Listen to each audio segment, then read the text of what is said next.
పునరుద్ధానమును జీవమును నేనే అంటే ఆమె అర్థం చేసుకుంటే అవును ప్రభు అంత్యదిన మందు లేస్తారని నేను జరుగుతున్నాను అంటుంది.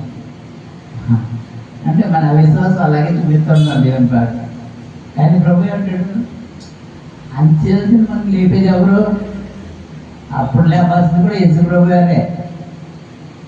ఆయన ఇప్పుడే ఉన్నప్పుడు, ఆయన ఇప్పుడే లేపాలనుకున్నప్పుడు ఇప్పుడు ఆటంకం ఉంది, ఆయన లేపగలడు. అందుకని మారుతా పునరుద్ధానం జీవమును నేనే. ఆయన విశ్వాసం ఉంచిన వాడు చనిపోయినను తిరిగి బ్రతుకుదును. బ్రతికిన విశ్వాసం ఉంచిన వాడు మరి అన్నిటికీ చనిపోవడం చెప్పారు. కాబట్టి మనకి దేవుడు ఇచ్చింది పరలోక జీవితం, శాశ్వతమైన జీవితం. వెళ్ళారా మనం ముందు అక్కడ సిద్ధపడి ఉండి ఇప్పుడు ఇక్కడ లోపల జీవించాలి. మనమే చేస్తున్నాం, వదిలిపెట్టాల్సిన లోపల కోసం తెగ సిద్ధపడిపోతున్నాం. మనం వెళ్ళాల్సిన అసలు ఇంటి వరకు ఏమీ పట్టుకెళ్ళలేదు, పొట్టు చేతి వెళ్దాం ఉన్నట్టుగా ఉంటున్నాం. మనం వెళ్ళే దగ్గరికి పట్టుకెళ్ళాలా, ఉండి విడిచిపెట్టే దగ్గర పెట్టుకుంటామా? మనం అని మన తెలుగుకోవాలి కదా. అది యేసు ప్రభు ఆయన ఇంటికి వచ్చినప్పుడు మనల్ని అక్కడ తీసుకుని వెళ్ళడానికి గురి కలిగజేయడానికి వచ్చాడు యేసు. ఈ లోకంలో టెంపరీ ప్రతి ఒక్కరు చూడండి, మరణించుకున్న వాళ్ళు ఒక్కరు ఉన్నారు ఎవరైనా? ప్రతి వాళ్ళు ఎంత ఎన్ని రకాలుగా ఉన్నాయి, ఎంత మెడికల్ జాగ్రత్తలు తీసుకున్నప్పటికీ, ఎంత ఎక్విప్మెంట్ ఉన్నా, ఎంత మంచి కాస్ట్లీ హాస్పిటల్స్ ఉన్నా, ఎంత మంచి మెడిసిన్స్ వాడినా ప్రతి వ్యక్తి లోకాన్ని విడిచిపెట్టాల్సిందే. ఏదో ఒక టైం ఉంటుంది. అది కొన్నిసార్లు కొంత ఏదో కొంత రికవర్ అవుతుంది అవుతుంది, అసలు అవ్వని రోజు ఏదైనా ఒకటి ఉంటుంది. ఇవి ఏ మనిషికైనా. కాబట్టి ఎంత అల్పంగా ఉన్నాం మన ప్రభుని సహాయం పొందకుండా ఆయన రక్షణను స్వీకరించకపోతే దేవుని బిడ్డలారా, మనం పరలోక రాజ్యం ప్రభుత్వం ఎప్పుడు ఉండాలి. ఆ గొప్ప ఆపర్చునిటీ మనము మన దేవుని బిడ్డగా మనం ఎందుకు పోగొట్టుకోవాలి? దానిపైన ఏమైనా పరిహారం ఉందంటే లేదు ఇంకా. ఎందుకని ప్రభు ఇక్కడే మనకి ఏం చేయారైనా పాప ప్రాయశ్చిత్తమో చేసేసారు వేసే మన కోసం కదా. అందుచేత మనం వేసే ఇచ్చిన రక్షణని మనం వెంటనే చేసుకుంటే మీరు ఎంతో ధన్యులు, 100% ఆశీర్వదించబడిన వారు అవుతారు. నేను ఇష్టపడతాను. ఎందుకంటే ఫస్ట్ మన ఆశీర్వాదం ఆత్మ సంబంధంగా స్టార్ట్ అవ్వాలి. అంటే నేను ఒక ఎగ్జాంపుల్ మీకు చెప్పేసి ముందు వెళ్ళిపోతాను. బైబిల్ గ్రంథంలో ఇస్సాకు, ఇస్మాయిల్ అని ఇద్దరు ఉన్నారు. ఆ ఇద్దరు ఎవరంటే అబ్రహాము యొక్క కుమారులే. ఇస్మాయిల్ అనేవాడు శరీర సంబంధి. అప్పటికి అబ్రహాం గారు దేవుడి ప్రార్థన ఫలితంగా ఇస్మాయిల్ కనలేదు. దేవుడి మాట విన్న తర్వాత కనలేదు. ఆయన లోకానుసారంగా కన్నాడు. కానీ అప్పుడు ఇస్మాయిల్ పుట్టాడు. అయితే దేవుడు ఏం చెప్పాడంటే, ఇస్సాకు వలన అయితే నీ సంతానం అనబడినది. ఎందుకని ఇస్సాకు దేవుడి యొక్క వాగ్దానం పుట్టింది. ఇస్సాకు ద్వారా దేవుడు ఒక కొత్త జనాన్నే ఏర్పాటు చేస్తాడు. ఆ జనాన్ని నుండి ఒక గోత్రాన్ని ఎన్నుకుంటాడు దేవుడు. ఆ గోత్రం అంతా దావీదు గోత్రం. ఆ దావీదు గోత్రం ద్వారా ఆయన ఈ లోకానికి వస్తారు. కాబట్టి ఆశీర్వాదం ఎక్కడి నుంచి వస్తుంది? ఇస్సాకు ద్వారా దేవుడు ప్రోగ్రాం పెట్టాడు. ఇస్సాకు విశ్వాస. అలాగే ఇస్మాయిల్ ప్రార్థన చేసినట్టు ఎక్కడ ఉంటుంది మీకు బైబిల్ గ్రంథంలో? కానీ ఇస్సాకు ప్రార్థన చేసిందని ఉంటుంది. చాలా చనిపోయినప్పుడు ఇస్సాకు మరి తన తల్లి కూడా అలా ప్రార్థన చేస్తూ ఉండేవాడంట. నేను నా మామగారు ఎలా ప్రార్థన చేసుకుంటాను అలాగనమాట ప్రార్థన చేసుకుంటూ ఉండేవాడంట. ఆ తర్వాత అబ్రహాం గారు ఆయనకి వివాహం చేయాలని తలంచి ఆయనకి వివాహం చేసినప్పుడు మళ్ళా అప్పటికి కూడా ఆయన ప్రార్థనలో పొలంలో ప్రార్థనలో ఉంటాడు. ఆయన తర్వాత మరి ఆమె వచ్చిన తర్వాత ఇదంతా వచ్చిన తర్వాత సంతానం ఉంటారు. ఇస్సాకు ఏం చేస్తాడు? తన భార్యను గురించి ప్రార్థన చేస్తాడు. అప్పుడు ఆమె గర్భము కలుగుతుంది. 2 జనాంగాలు పుడతారు ఆమె ద్వారా. ఈ అసవు యాకోబులు పుడతారు అన్నమాట. అంటే చూడండి అక్కడ అంటే వాళ్ళు దేవుని సంబంధులుగా, ఆత్మ సంబంధులుగా దేవునికి లోబడుతున్నప్పుడు దేవుని యొక్క పరలోక రాజ్యంలోకి ఆయన సిద్ధపరుస్తూ వస్తున్నాడు కదా. లేదా మరి అదే రీతిగా ఇక్కడ ఏంటంటే దేవుని ఆలోచన ఎప్పుడు ఎలా ఉంటుందంటే ఆత్మ సంబంధంగా ముందు వర్తిల్లాలి. ఇస్సాకు అంట దేవునితో ఎక్కువ అటాచ్మెంట్ ఉంటాడు కదా. అతను బావిలో తప్పిస్తుంటే శత్రువులైన ఫిలిస్తీన్లు వచ్చి పూజ చేసేవాడు, వాటిని లేకుండా చేసేవాడు. ఆ సంవత్సరం కరువు వచ్చిందండి. కరువు వచ్చినప్పుడు చుట్టూన్న జనాంగాలందరూ పంటలు ఉన్నాయి, అవన్నీ ఎండిపోతున్నాయంట. కానీ ఇస్సాకు పొలం మాత్రం నువ్వు అందరూ పొలం వచ్చిందని దేవిస్తారు. ఎంత ఆశ్చర్యం కదా. కరువు అంటే పై నుంచి ఉంది, కానీ దేవుడు కింద నుంచి వాటర్కి పంపించాడు అనమాట. దేవిస్తారు పంటకు మీరు ఎదులా చేసి. కాబట్టి ఇస్సాకు నుంచి రాయబడి మాట పోతుంది ఏమంటే ఆయన మిక్కిలి గొప్పవాడు అనుకున్నట క్రమక్రమంగా వర్తిల్చి ఉండేను అన్నారు. అంటే కొద్ది లిటిల్ బై లిటిల్ ఆయన అభివృద్ధి చెందుతూ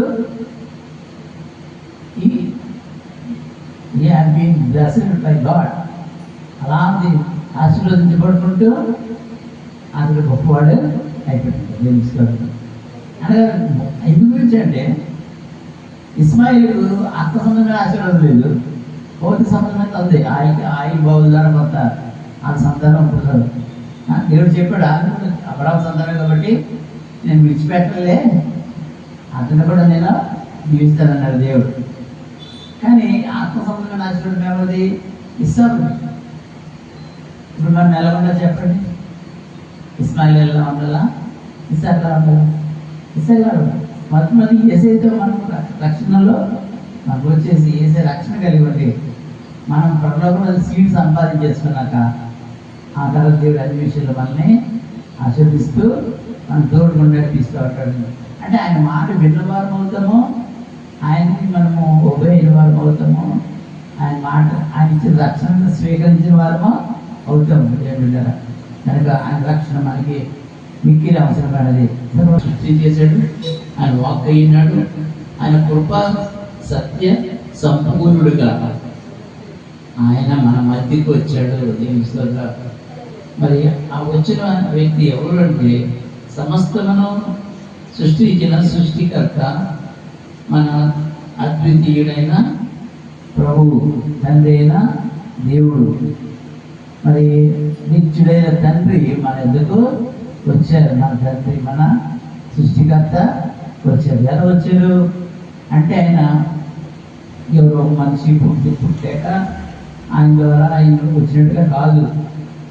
అసలు ఆ మానవ భేదం లేకుండా మానవ జన్మం అనేది మరి తండ్రి దేశము తల్లి యొక్క గర్భం ద్వారా అన్నం ద్వారా మానవ సంతానం మరి ఉద్భవిస్తుంది. కానీ యేసుప్రభు ఉద్భవించడం ఎలా అయిందంటే పరిశుద్ధాత్ముడుగా ఉన్న ఆయన మహాదేవుడు, పరిశుద్ధాత్ముడుగా ఉన్న దేవుడు కన్య అయిన మరియ గర్భమందు ఆయన ఆత్మరూపంగా ఉన్న దేవుడు ఆయన ఒక శిశువుగా, ఒక అణువు, ఒక బిందువులాగా ఆయన రూపొందించుకొని శరీరాన్ని ధరించుకొని ఆయన శరీరధారి వచ్చాడు. ఇది ఆశ్చర్యం అన్నమాట. ఏ సైన్స్లో కూడా అది కాలేనటువంటి ఉంటుంది. ఎందుకంటే ఎక్స్ట్రాడినరీ థింగ్స్ అనేటికి సైన్స్ వర్తించదు. ఉదాహరణకి పుట్టుకుడు వాడు ఎవరు చూడలేడు, ఎందుకంటే కళ్ళు ఐబాల్స్ తయారు అవ్వడానికి కళ్ళు స్ట్రక్చర్ ఉండదు. కానీ యేసుప్రభు వాళ్ళు ఏం చేశారు? బురదలో వేసి బురద తీసి ఇలా రాశారంట. ఆయన ఆదాము చేసి చెయ్యి వేసేది, అవునా కదా? మనం చేసింది స్ట్రక్చర్ ఎవరు? అప్పుడు పెట్టింది ఎవరు? ఆదాము రూపొందించింది ఎవరు? అవ్వను రూపొందించింది ఎవరు? యేసయ్యే. ఆయన కనుక ఆ మట్టితోటి ఇలా చేశాడు. అలాగే పుట్టి ముందు వారి యొక్క నేత్రాలు కూడా పూసినప్పుడు ఆ యొక్క కన్నులు తెరవబడ్డాయి. చూపిస్తారు అదే. అవిధంగా మరి చనిపోయి 4 రోజులు అయిపోతే స్మెల్ వచ్చేసి బాడీ ఇప్పుడు మనకంటే ఎక్కువ ఎండ ఇజ్రాయెల్ దేశంలో వాళ్ళకి 4 రోజులు అయిపోయి ఇంకా బాడీ ఎలా ఉంటుంది చెప్పండి. అక్క అంటది, ఆయన అక్క లాజర్ అక్క, ప్రభా ఇప్పటికి 4 దినాలు అయింది, అతను మరి వాసన వస్తుంది ప్రభా అంటే. మా అత్త మనం న్యూస్లో పెట్టాంటాం, పిల్లోడు బావిలో పడిపోయాడు అనేసి. ఇంకా చాలా కంగారుగా ఉంటుంది నాకు, ఎందుకంటే అక్కడ ఊపిరి తిరిగి ఊపిరాడలో ఎలా ఉంటాడు అని. కానీ అది తీయడానికి వాళ్ళకి వాడే ప్రక్రియ ఏంటి తెలుసా, ఒక మనిషి అక్కడికి వెళ్ళాల్సిందే. పిల్లడు కదా వచ్చేదనుకోవడానికి లేదు, వాడైతే పట్టుకొని వచ్చేదనుకోవడానికి లేదు. మళ్ళా దానికి అందరూ పక్కన నుంచి తప్పి సుమారు ఎన్ని కిలోమీటర్లు కింద చూసి అక్కడ సైడ్ నుంచి అయినా ఒక హోల్ పెట్టి, లేకపోతే ఎందుకంటే ఇదేమో పడిపోతుంది కదా, మళ్ళీ పెద్ద చేద్దామంటే మట్టి కూడిపోదు అనేది ఎక్కడ కదలకుండా మన సైడ్ నుంచి మనం ఓపెన్ చేసి అక్కడ నుంచి ఆ పిల్లడు తీసుకుని వస్తారు.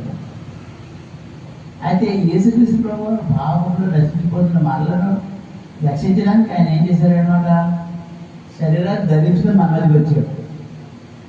వచ్చి మన యొక్క శాపమంతా దాన్ని భరించి, పాపం భరించి, మన శిక్ష యావత్తాన్ని కొట్టివేసి ఈ మట్టి శరీరం నరకానికి పోయే విధంగా ఉంటే, ఇదే మట్టి శరీరం ఆయన ధరించుకొని ఆయన పరిశుద్ధి కనుక నరకానికి వెళ్ళలేదు, కానీ పరలోకానికి వెళ్ళాడు. మహిమ శరీరముగా ఆయన శరీరం మార్చబడింది తెలుసుకోవాలి.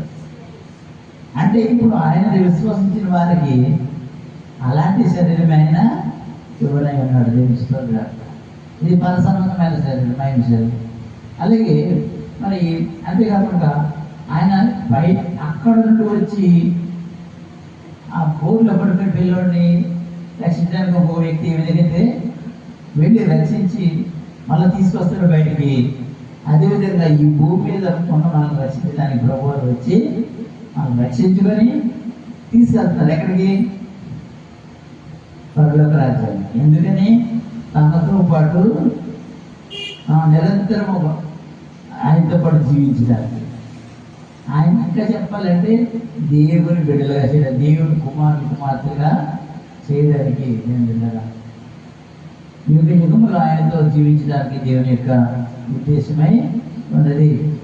చాలామంది కోట్లాది మంది యువతులు ఉన్నారు, కానీ దేవుడు ఆయన తన ఆత్మ ద్వారా మనలను తన కుమారులుగా చేసుకోవాలని ఆయన ఉద్దేశమై ఉంది. కనుక మన తండ్రికి మనము లోబడి చిన్నపిల్లడు ఉన్నాడు అనుకున్నాము ఆ భూమి కింద, ఆయన వ్యక్తి ఎవరు వచ్చి రక్షించడానికి వచ్చినప్పుడు నేను రానన్నాడు అనుకున్నాను. ఏమవుతుంది, వాడికే నష్టం, వాడి ప్రాణమే పోతుంది. వెంటనే అంగీకరించి నేను వచ్చేస్తాను అలా వచ్చేయాలి. అలాగే యేసు ప్రభువు మన కోసం వచ్చాడు. ఇప్పుడు మనం ఏం చేయాలి చెప్పండి, వచ్చేయాలి. ఆలస్యం లేదు. రక్షణలో కూడా ఏసే ప్రభా నేను నమ్ముకుంటున్నాను, నా హృదయంలో కూడా నన్ను వాళ్ళ రాజ్యంలో కూర్చోబెట్టు, మీతో పాటు యుగములు నేను జీవించడానికి నాకు అనుగ్రహించాను. ఏసైని మనము అంగీకరించాలి. ఇది తండ్రి యొక్క అభిష్టం అంట, దేవుని యొక్క సంపూర్ణ ఉద్దేశం. ఆయనకి ఎంతో ఇష్టమైనది దేవుని బిడ్డలారా, మన సహవాసం దేవునికి ఇష్టమైనది. కనుక మనము దేవుని మహిమపరచవలసి వారుగా ఉన్నాం. దేవుడు కొరింథీయులకు రాసిన మొదటి పత్రిక 15వ అధ్యాయము 47వ వచనం. కొరింథీయులకు రాసిన మొదటి పత్రిక 15:47.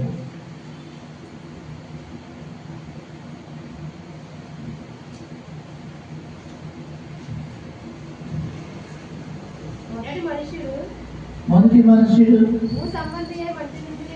భూ సంబంధి మంచి నుండి పుట్టినవాడు, రెండవ మనుషుడు పరలోకం నుండి వచ్చినవాడు.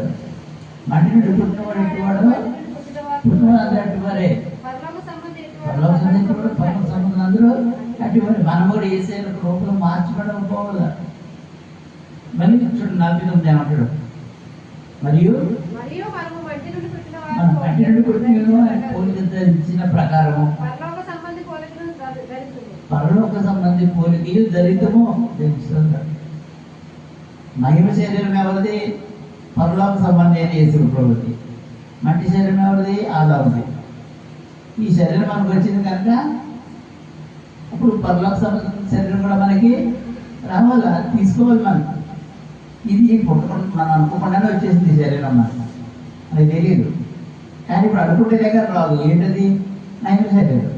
యేసు ప్రభువుని అంగీకరిస్తే తప్ప మహిమ శరీరము రాదు.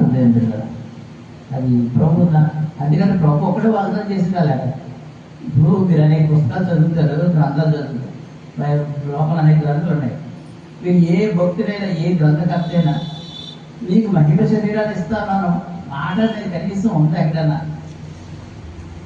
ఏ పుస్తకంలో చూపండి. ప్రపంచంలో ఎవరు అలా అనలేదు. మహిమ శరీరం ఎవరు ధరించలేదు, మానవులు ఎవరు ధరించలేదు. కనుక దేవుడు వెళ్ళారా, ఈ మహిమ శరీరం అనేది పరలోక సంబంధించింది. అది ధరింపు చేస్తున్న వాగ్దానం చేసిన వారు ప్రభువుని యేసుక్రీస్తువారు. ఆయన విశ్వాసించిన వారికైనా మహిమ శరీరాన్ని ధరింపజేస్తారు. మనం ఆ పోలి ధరిస్తాము అని ఇక్కడ చెప్పబడుతుంది.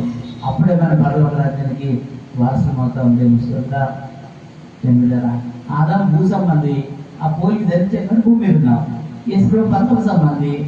ఆయన యొక్క మహిమ శరీరాన్ని మనం ధరించినప్పుడు ముందు ఆయన రొట్టెలో చేర్చుకున్న వారికి మహిమ శరీరం లేకపోతాయి. అప్పుడు ఎక్కడ ఉంటాం మనం? మళ్ళీ పరలోక సంబంధి ఎట్టివాడు, పరలోక సంబంధమైన మనవను అట్టివారమే. దేవుని స్తోత్రం. అంటే తేటగా చెప్తాను చూడండి దేవుడు మనం ఏమంటే. రోమిల రాయబడిన పత్రిక 8వ అధ్యాయము 3వ వచనం చదువుకుంటాం. రోమిల రాయబడిన పత్రిక 8వ అధ్యాయము 3వ వచనం. రోమిల రాయబడిన పత్రిక 8:3 వచనం. శరీరం అనుసరింపగా ఆత్మను అనుసరించి నడుచుకొని మన ధర్మశాస్త్ర సంబంధమైన నీతిని నెరవేర్చబడవలేదని పాప పరిహారం నిమిత్తము దేవుడు తన సొంత కుమారుని పాప శరీరాకారముతో పట్టి ఆయన శరీరమందు పాపములకు శిక్ష విధించెను. శరీరాలతో శరీరం మనసులు ఆత్మ విషయమైన ఆత్మవిషయం మీద మనసు నిధులు మనసు మరణము, ఆత్మానుసరమైన మనసు జీవము సమాధానమైనది. అందుకనే మనము ఆత్మసంబంధమైన మనసు రావాలంటే శరీరం లోబడదు. కానీ మనమే ఎవరి కాలంలో మనం ప్రయత్నం చేసుకోవాలి. ఎవరికోసం రావు దేవుని సంతికి నడువు చెప్పాలి. ఎవరితోటి మన శరీరం తెలుసు. నేను రాను పడుకుంటాను అంటే తెలుసుకోండి. మీకు ఎలా ఒప్పుకునేది లేదు, రావాల్సిందే. సరే గెటప్ రెడీ అవ్వు. దావీదు భక్తుడు నా ప్రాణమా చెప్పండి, యెహోవాను సంతించుము, నా ప్రాణమున సమస్తమా ఆయన పరిశుద్ధ నామమున సంతించు అని ఎవరు చెప్తున్నారు? అప్పటిదే కాదు, దాని ప్రాణం. అలాగే మనమే మనము ఆత్మ సంబంధులము కనుక మనము ఆత్మను అనుసరించి జీవం ప్రేమించేవారుగా, మన జీవం ప్రేమించేవారుగా ప్రభుత్వం ఉండాలి అని. ఎందుకంటే ప్రభుత్వం ఎప్పుడైతే చేస్తున్నామో ప్రభు ఏం చేస్తుందంటే మన బాధలో మనతో పాటు ఉంటాడు. నేను మన ఒంటరితనంలో మనతో పాటు ఉంటాడు. ప్రతి విషయంలో మనకి తెలుసు ప్రభు ఆయన చూసుకుంటాడు. దేవుడు దేవత్వం యొక్క సర్వ పరిపూర్ణత శరీరముగా క్రీస్తునందు నివసించున్నది. దేవుని యొక్క దేవత్వం యొక్క పరిపూర్ణత అంతా కూడా శరీర రీతిగా క్రీస్తునందు నివసిస్తుంది. చూసారా? అంటే దేవుడు శరీరధారిగా అవతరించాడు. దేవుని కదా సాధ్యమే కనుక క్రీస్తు ప్రభునందు మనము సంపూర్ణ విశ్వాసం కలవాలమై ఉన్నది. యోహాను రాసిన మొదటి పత్రిక 4వ అధ్యాయము 2వ వచనం. యేసుక్రీస్తు శరీరధారి వచ్చానని ఏ ఆత్మ ఒప్పుకొనను అది దేవుని సంబంధమైనది. ఏ ఆత్మ యేసును ఒప్పుకొనదో అది దేవుని సంబంధమైనది కాదు. దీనిని బట్టి దేవుని ఆత్మను మీరు దేవుని స్తోత్రం. కదా ఇప్పుడు మనలో ఏ స్వరము దేవుడి స్వరమా అపవాది స్వరమా అది తెలుసుకోవాలంటే మన తలుపులో ఎప్పుడు తలుపు ఏదో ఒక స్వరం వినపడుతూనే ఉంటుంది. దేవుడి స్వరమా కాస్త తెలుసుకోవాలంటేనంట ఇప్పుడు మనకు ఒక నిదర్శనం ఇచ్చారు. యేసుక్రీస్తు శరీరధారి వచ్చెను, ఆయన నా పాపంలో ప్రాణము పెట్టెను అని ఎవరైతే ఒప్పుకుంటారో వారు దేవుని ఆత్మ చేత నడిపించబడుతున్న వారు. ఈ ఆత్మ ఒప్పుకుందో అది దేవుని సంబంధమైనది కాదు. దీన్ని బట్టి దేవుని ఆత్మను మీరు ఎదురు క్రీస్తు విరోధి ఆత్మ వచ్చినని మీరు విని సంగతి ఇదే అదేనంట. ఇదివరకు అది లోకంలో ఉన్నది, అతను ముందు నుంచి అది లోకంలో ఉంది. ఇప్పుడు అది 1:19 ఆయన ఎందుకు సర్వ పరిపూర్ణత నిరసిపోవాలని ఆయన శిలువ రక్తం చేత సంధి చేసి ఆయన ద్వారా సమస్తమును అవి భూలోకమందున్నవైన పరలోకమందున్నవైన వాటి అన్నింటినీ ఆయన ద్వారా తనతో సమాధాన పరుచుకున్న తండ్రి అభిష్టమైన అదే కథకాల ముందు దేవుడికి దూరస్తులను మీ దుష్క్రియల వల్ల మీ మనసులో యుద్ధభవను కూడా సన్నిధిని పరిశుద్ధంగా నిరపరాధులుగా నిలబెట్టకు.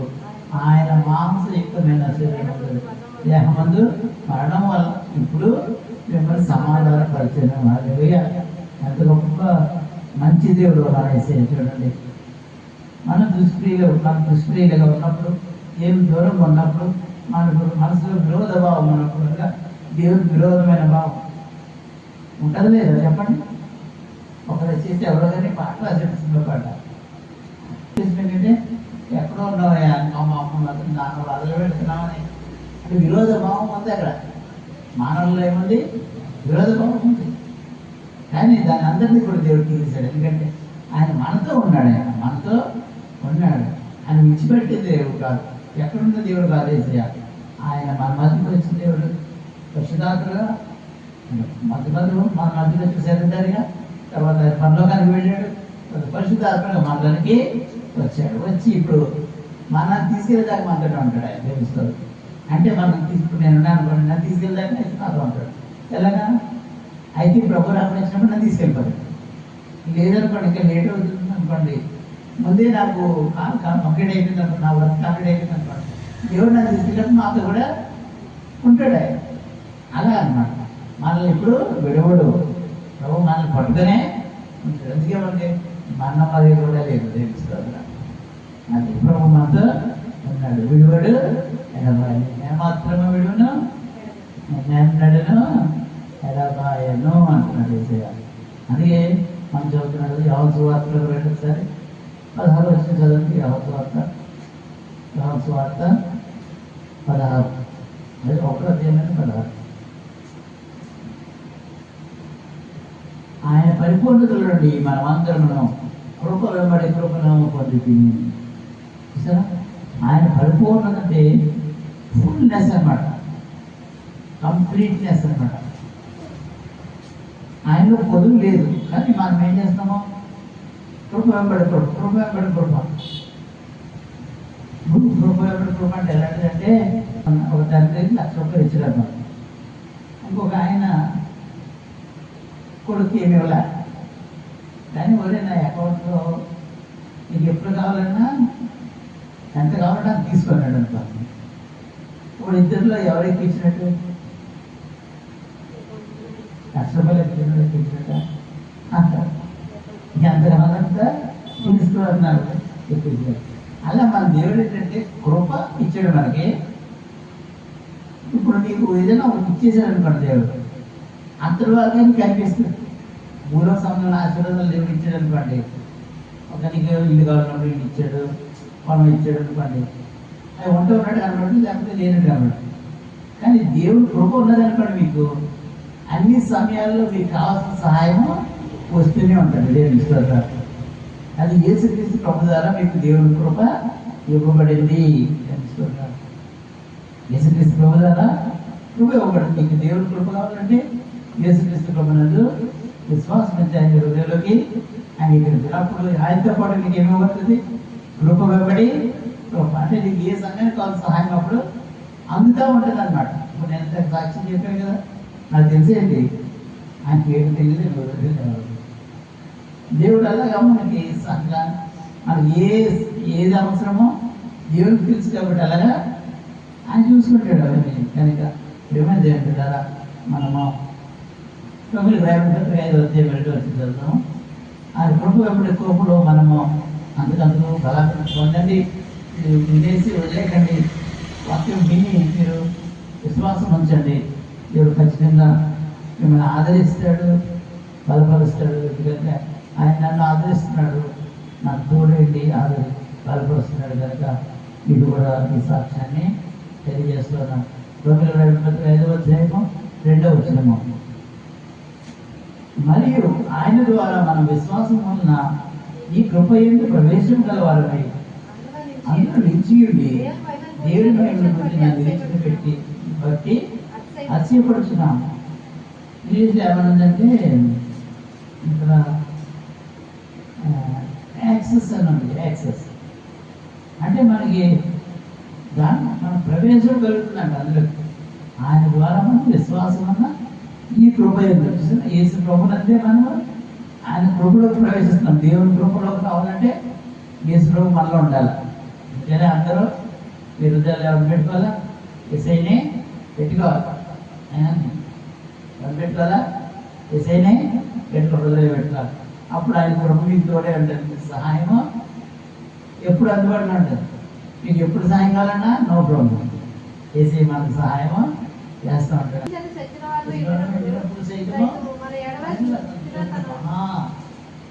ప్రేమ చేస్తాం మన క్రీస్తుతో కూడా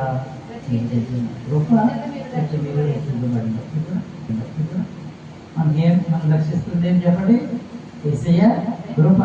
దేవులో 10 బహుశా దేవుడు ఏం చెప్పాడంటే ఆయన 3 సార్లు ప్రార్థన చేసినా కూడా దేవుడు ఆయన చెప్పిన పని చేయలేదు. చేయకుండా నా కృప నీకు చాలు అన్నాడు.